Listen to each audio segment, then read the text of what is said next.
Hi my dear students, welcome back. In this lecture here, I want to show you some tricks with something called hovers. Alright, it's basically when we put our mouse over certain element in the screen, we see something happening, right? And I want to show you that with CSS. So anyways, this is just extra courses, extra lectures that I'm making for you. Hopefully you'll like it and you'll appreciate it. But anyways, let's go ahead and start doing this. So from the blank.html, here, let's do a save as, and let's call this hovers.html. Right? There is so much things that CSS has to offer, and this is one of the things there, that some of the features, but there are so many. So I'm just trying to give you some examples so that way you have a pretty good idea on the things that you can do. All right, I'm gonna try to always keep updating this course to add some new features so that way you guys can get some experience. All right, so I'm just gonna name this title here hovers, and I'm gonna make a div here with an ID of hovers. There we go, hovers. All right, so what I want to do is I want to create a div here, and when I put my mouse over, I want something to happen, right? So let's first style this div, and I'm going to open the browser there. I'm gonna go back to styles.css, and let's go ahead and play around with that div, right? So the # and hovers, that's the name of the div. We're first gonna create a height and a width for it, right? So width of maybe 200 pixels, I don't want it too big, and height of 200 pixels, that should be okay. Let's put a border around it, even though I can still see it there, but if I refresh it, if I put my mouse over it here, all right, it's not doing it right now, but it's a way that you could see that happening. But anyways, I'm not that familiar with this code editor, by the way. I use Sublime Text, which is a more professional code editor, even though this code editor here has been really well defined, so there's a lot of people contributing to it. But anyways, so border 1 pixel solid black, so that way we can see the div. I like to create borders around my elements so that way I see them. I'm gonna leave this on the side because I'm going to put another element right here on the right hand side, all right, or one beneath. So now what I want to create is a hover effect on this div here. So I'm going to show you how to do that right now. It's going to be pretty cool. So I'm going to grab the ID here, and I'm going to put a colon here, and I'm going to say hover. Now this is going to look super weird to you because you've never seen this. This is called a pseudo selector. All right. And now what I'm going to do is I want to change the background of this when somebody hovers over it. So background, and I could say background color if I wanted to, hyphen color, and I'm gonna change this to black. Now if I refresh and I put my mouse over it, you can see that I changed the background of it. All right, you can find out all about pseudo selectors, but know that we just need a colon here and the keyword hover to change that. All right, so look at this. Beautiful, right? And you can do this with any element you want. As a matter of fact, we can actually change the border. All right, when we hover over, we can change anything we want. So let's change the red, refresh, and you can see that not only when I hover over it changes the background, but it changes the borders around too. All right, so we can have something inside. Let's say, for example, let's go to practice 2, and I don't have, actually is in hovers.html, I don't have anything there. So let's just put some words and say, hey student, this is gonna be black, right? So if I put my mouse over it, you won't be able to see it, right? So let's go back to it, to style.css, and I'm going to grab the h2.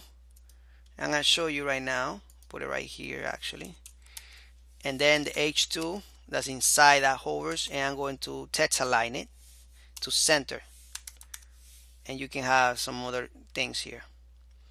Text align it to center You can see that it just center out, so that way we have it there. But when I hover over it, because I can't see it, I'm going to change the color.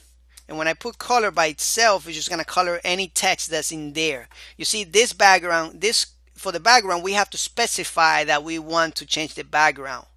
For the text, we just say text. We just say color, right? So I want to change the color to white, and you can put it in something called hexadecimal. And this is what I did here. Sometimes I forget to explain some of the things that I do, but this is called hexadecimal colors, and I think I went over with you on that, on how you can go and find a color picker online. So you can come here online and type in hexadecimal or something like that. Hexadecimal colors. All right, I actually did that with you. So you can go to color heads right here, and you can take this color here if you want, and you can put it right here. All right, and remember, it always has a pound sign. The hexadecimal always has a pound sign, and you can put 3 numbers or you can put 6, just like here. They all have 6. That's the limit. If you put more than that, it does not work, right? So you can do that. But for demonstration purposes only, I'm just gonna use the name white. So when I hover over it, I'm gonna change that text to white so that I can see it. Look at that. So now I can see that text. All right.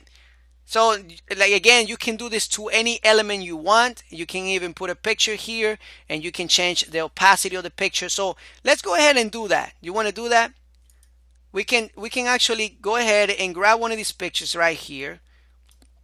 Let me see if I can just put it right here. Let's play around with this a little bit. There we go. We got the picture there, but the picture is too big for this, right? So we can say something like background. So what I did, you saw what I did. I just copied what was here and pasted it in the hovers div that we have here. All right. So now let's change the size of that background. Oops, I was changing this. Oops, almost messed up my element there. So we're gonna say background,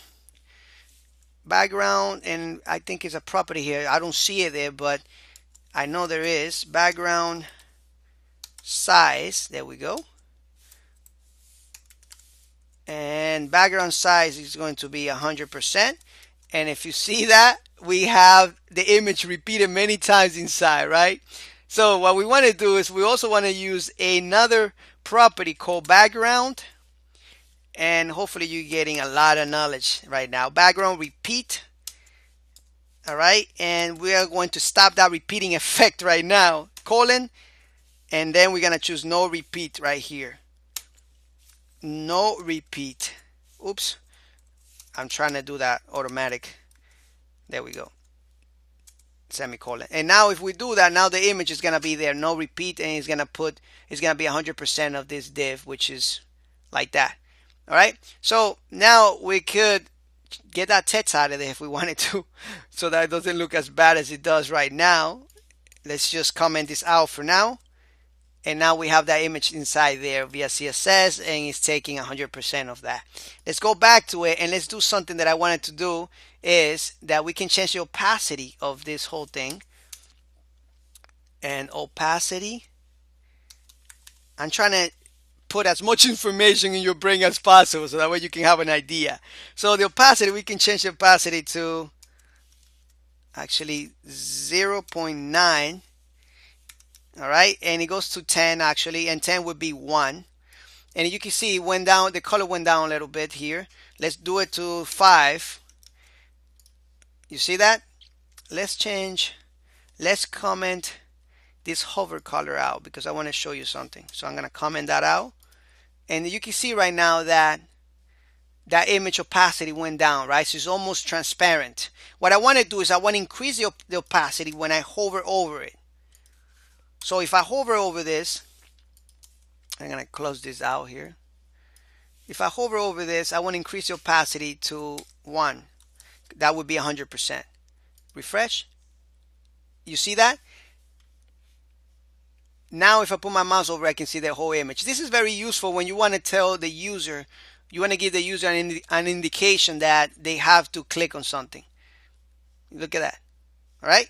So hopefully in this video here, I was able to show you a lot of information. And all you can do, if this was a lot of information for you, rewind the video and look at it. All I'm doing basically is using a bunch of different properties here, all right, for CSS, and changing the HTML document right here. All right, so look at the properties, learn them, practice them, play around with them, be creative.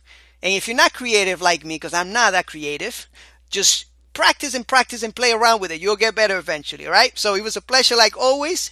Thank you so much, and I hope you like these practice exercises. All right, bye bye.